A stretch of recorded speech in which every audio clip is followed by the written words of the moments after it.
adalah pengertian mudharabah. Secara etimologis, mudharabah berasal dari kata doroba yadribu darban, yang artinya memukul. Dengan ditambah alif dan do, maka kata ini memiliki konotasi saling memukul, yang berarti mengandung subjek lebih dari satu orang.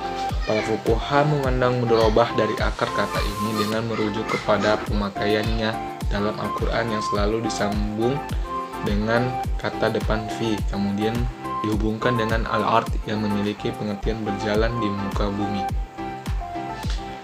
Mudharabah merupakan bahasa yang biasa dipakai oleh penduduk Irak, sedangkan penduduk Hijaz lebih suka menggunakan kata qirot untuk merujuk pola perniagaan yang sama.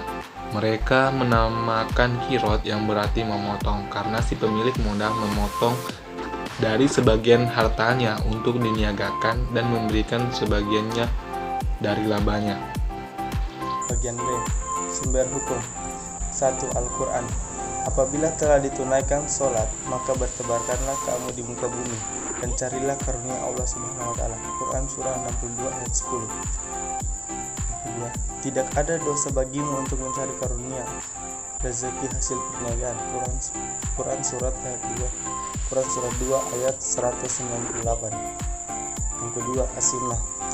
Dari Salim bin Suaib radhiyallahu anhu bahwa Rasulullah SAW bersabda, 3 hal yang di dalamnya terdapat keberkatan: jual beli secara tangguh, mukarat atau mudharabah, mencampur adukan dengan tepung untuk keperluan rumah, bukan untuk dijual. Hadis riwayat Ibnu Majah. Bagian C. Rukun mudharabah.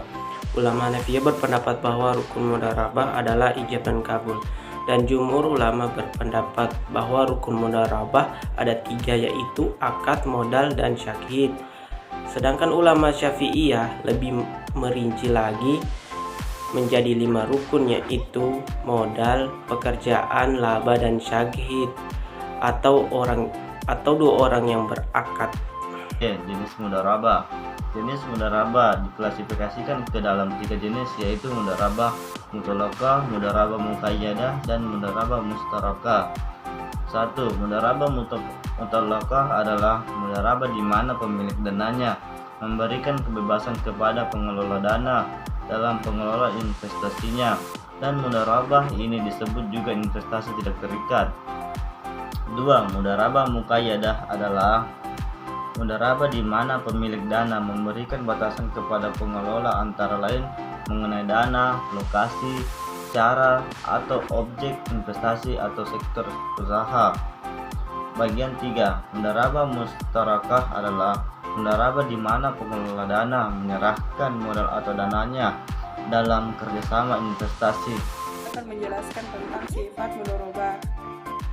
Ulama fikih sepakat bahwa akad dalam mudharabah sebelum dijalankan oleh pekerja termasuk akad yang tidak lazim, dan apabila sudah dijalankan oleh pekerja, di antara ulama terdapat perbedaan pendapat.